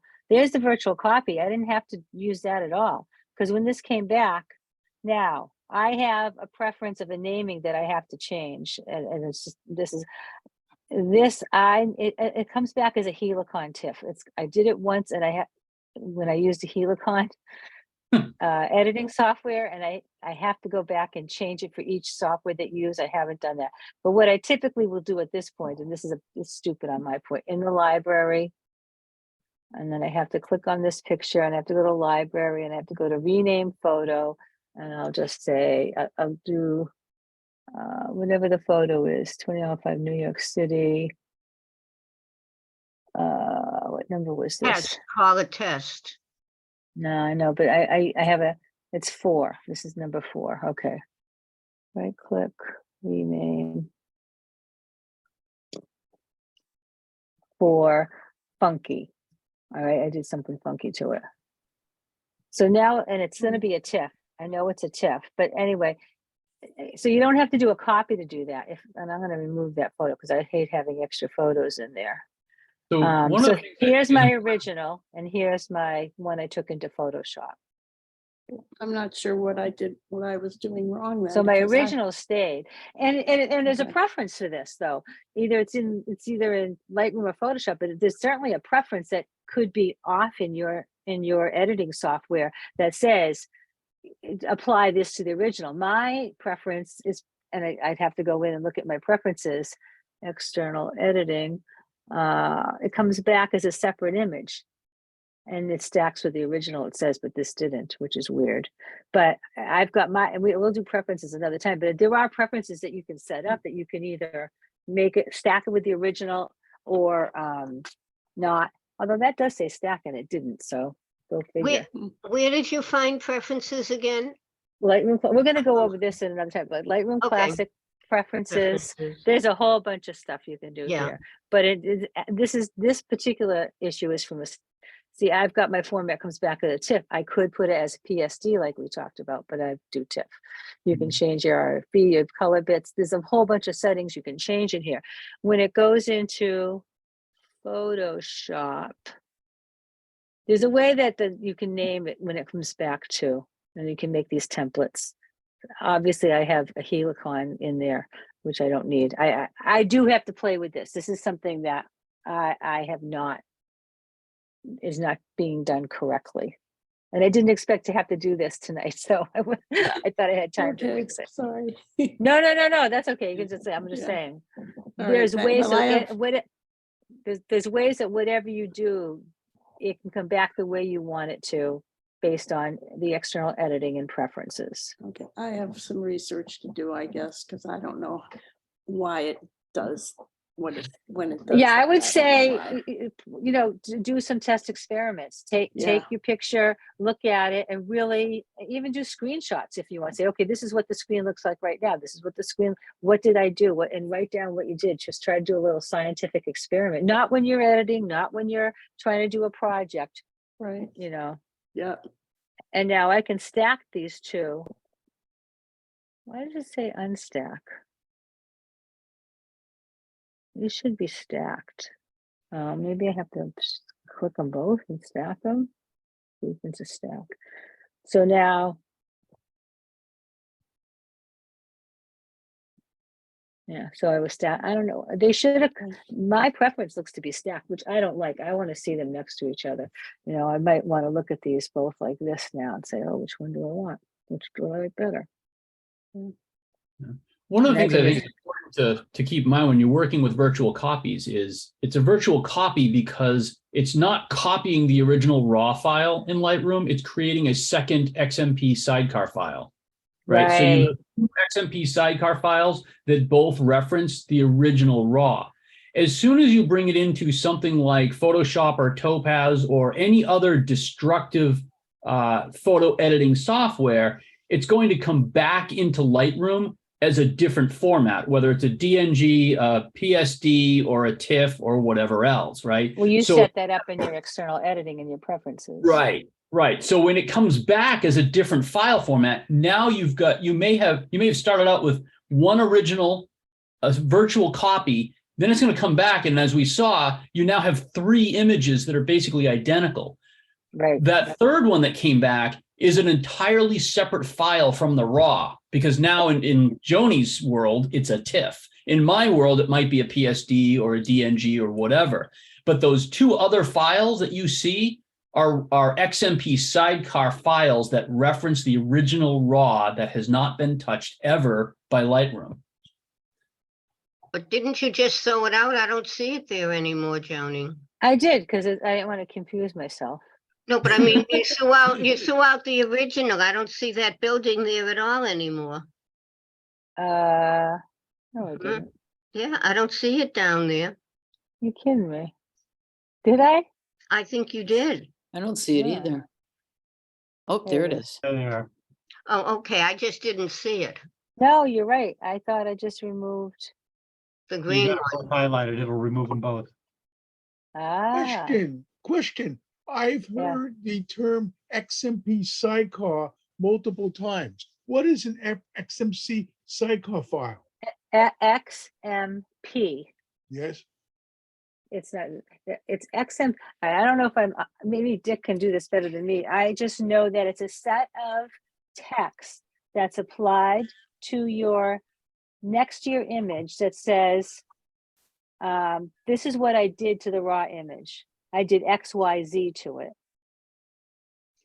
It's all the things you did to the raw. Yeah, the raw image, your image is not touched, but your instructions of what you had Lightroom do, or Photoshop, if you took it out of Photoshop, but it's whatever you did to that image. It's not actually changing the image, it's just directions. Like some people will call it a recipe. It's a descriptor. Okay, if that's what helps basically, you, if that's what helps you. Yeah. I don't like seeing this picture here though. I'm gonna stack I actually like that picture. Yeah, I know, it's not bad. It's cartoonish, huh? Yeah, you could do something with it in creative. Yeah, I don't know about that, but it's just interesting because I want this picture on top of that one, so how come it's not doing it that way? Again, I don't play with all of this a whole lot. I think I have to. Sorry, I shouldn't be doing this onto my own time. No, it's not doing it the way I want it. I think Oh, when well. you stack, it puts the latest image on top. Apparently. If I took a virtual copy and sent it to Photoshop and printed from it, what's the problem there? I'm sorry, say that again. I was trying to do the stacking thing. If I take a virtual copy that I've done I like virtual copies. I often make several and try different things. But if so it's just got an XMP message on it. But if I export that virtual copy to Photoshop and print it, doesn't it just come out like it was if you did it on the original? I believe so. Yeah. So I don't see any problem with doing virtual copies. No problem at all. That's personal choice. Absolutely. Okay. If that works for you, that's fine. Personally, if I see 6 copies of the same picture down here, I have to go over them and, oh, which is this? Which is this? Because sometimes this is not a subtle difference. This is a pretty significant difference between this picture and this picture. So it's pretty easy to tell, but there might be some things that are more subtle. Especially if you get into you have 2 or 3 different topaz versions. Yep. So I like to keep it to a minimum, and I just don't like a lot. I don't like to see a lot of different, I get confused down there. Too much clutter. Too much clutter. Yeah. Yeah, the Johnny, same. I I have have to what look back and forth before remembering which one was the original and which is a copy. Right. Yeah. I think you're right, Joni. And when you brought the green one back and you right-clicked and said rename, that's one way to keep your virtual copies separate from one another. Is when you do something on a virtual copy, you can always rename that virtual copy to something else to say what you did to it. Yeah, and the only way that I've seen to do it, you have to be in the library module. You can't be in the develop module, and then you have to go to photo. And no, you have to go to library and rename photo. Oh, there's a shortcut, F2. I see. I didn't even know that. Okay. Joni, So it looks like question. this. Yeah, I was okay. Go ahead. Quick question on rating systems, stars versus colors. What do you use them for and why? So I will get into this when we do organization. But okay. and I'll start with even when I import, when I do my first import, I go through I'll just do a real high level. I go through the whole import and I pick by putting a flag, and it's the P key is a shortcut. And I go through my images and I pick which ones I want to possibly look at later. Possibly. Okay. Then I filter those images by only the ones that are flagged. In this case, they're all flagged. So I'll filter them, and then I'll look at each individual one, and I'll go and I'll edit them. I'll look at this and I'll edit until I think I'm done. If I think I'm done, I give 5 stars. I don't use 1, 2, 3, or 4. I give it 5 stars. And then once all of my pictures are done, all my 5 stars are kept in the high level folder. These are still pictures that I like, but I never finished really doing any more editing. I didn't feel like, I don't want to throw them away. I don't want to get rid of them, but they're not my favorites. I could still work on this. Maybe I'll use it in a composite. I don't know. Those I call in progress. Outtakes. These are duplicates or so out of focus. Mostly the duplicates. Mostly I've got 6 pictures of this little stupid penguin in a thing. I picked my favorite. I'll get rid of these eventually. I'll just remove them from my catalog. They'll be on my hard drive. They're not going anywhere. I can always bring them back, but I'm almost never going to use them so I don't bog down my hard drive with them. The flags, I typically only use red. I will color something red if I'm going to use it in a focus stacking, a panorama, or something similar to that. It's multiple images that I'm going to edit together in some way, or maybe 2 or 3 images I'm going to use in a composite. I might give a different color, but typically it's red. It's usually panoramas, focus stacking kinds of stuff. So then I can filter through all those and do the program, whatever I'm going to do. And then I will actually have another folder here called support files, that all of the red folders will be in a support file folder. And the original 5, after I've edited and finished it, I like it the best, I put it 5 stars and I put it in my base. So I know in any particular folder, oh, I've got 26 final images in my New York City folder. In my Logan folder, I've got, 10 finished images that I'm perfectly happy with, don't want to do anything else with them. I can dial in to a particular shoot and have my favorite images right there. There's a whole bunch more to organization that we can go into, but that's the high level. I'll wait till organization week. Thanks. Okay. So I think the only question I wrote down was why save as TIFF versus PSD benefits and drawbacks. We sort of really answered that. We're not quite sure if a TIFF file is that much bigger than a PSD file. If I have time, I'll practice that and go back and forth and tell you. Thank you. I did come across an article on the web that said PSDs are basically deprecated, and if Adobe engineers could, they would tell everybody to stop using them and use TIFFs instead. Then I saw somebody else say that they like PSDs better than TIFFs. So I think it comes down to what do you prefer and go with it. Okay. There you go. Not too bad if I didn't have any questions I have to come back and answer next. But you guys all know different things than I do. And you know, we all have different experiences. So it's helpful to have that feedback from each other, and I appreciate it. And I think overall this worked out in a way that didn't really interrupt the workflow. I didn't feel like.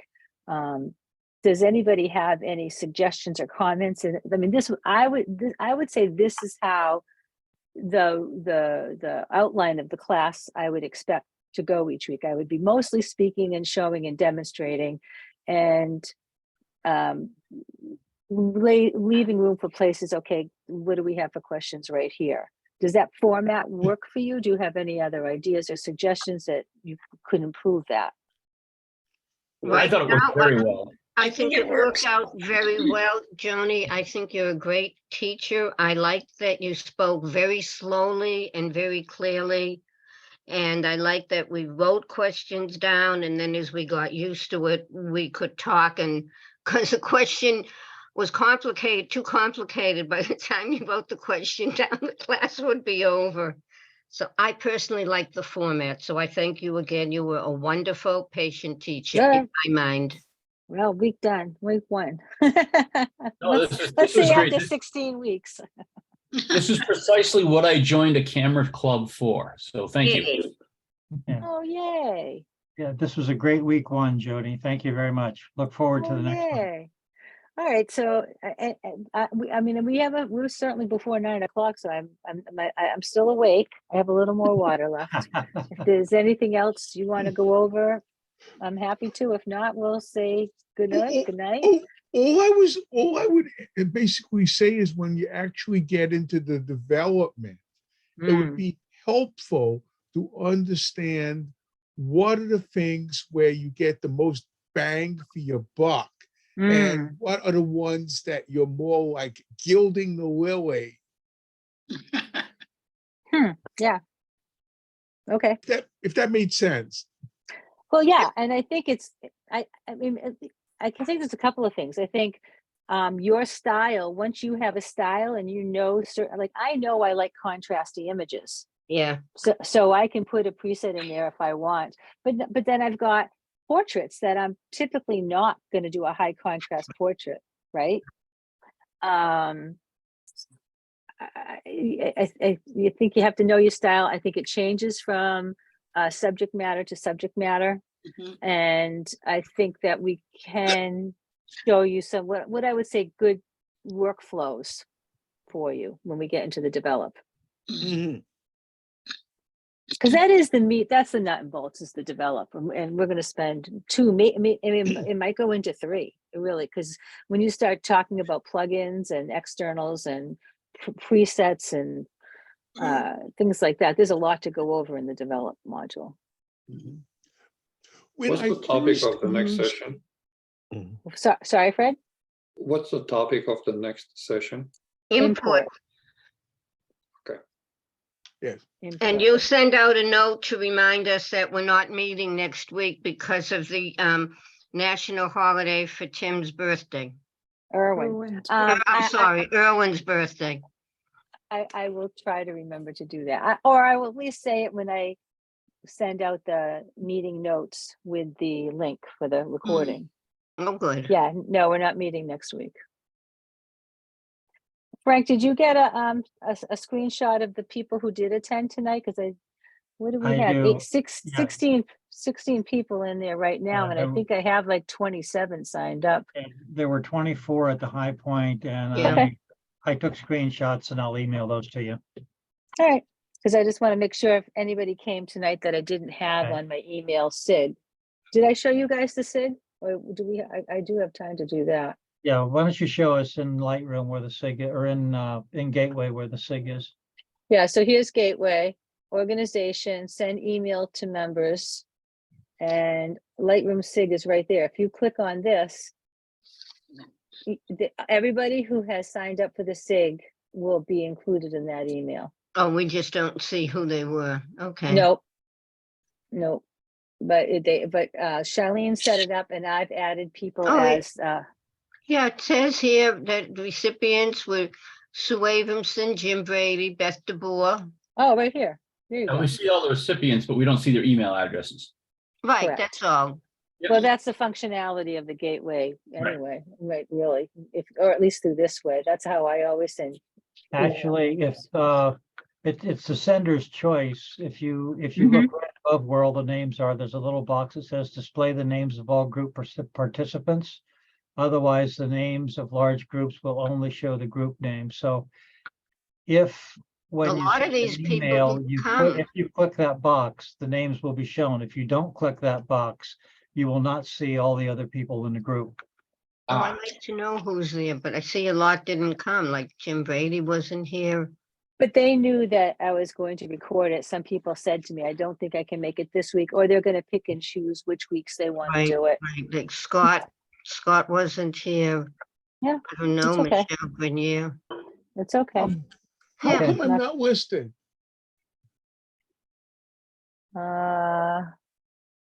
Okay, well, that's one of the reasons why we took the list of those who attended tonight. I will send that to Joni. I And will, she'll add.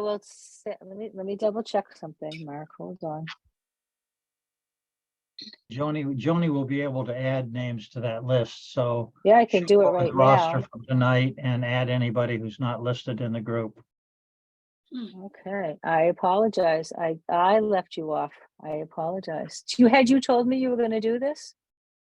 Yes, and I registered. I mean, I thought, isn't that the telling you? No, there were two separate things.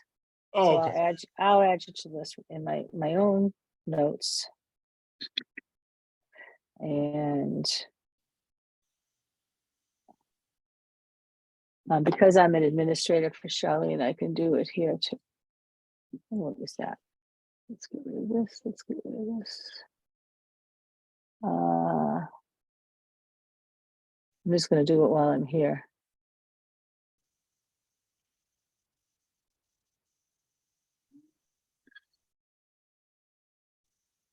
Oops. Scrolled right by you there. Okay, you're in. Thank you.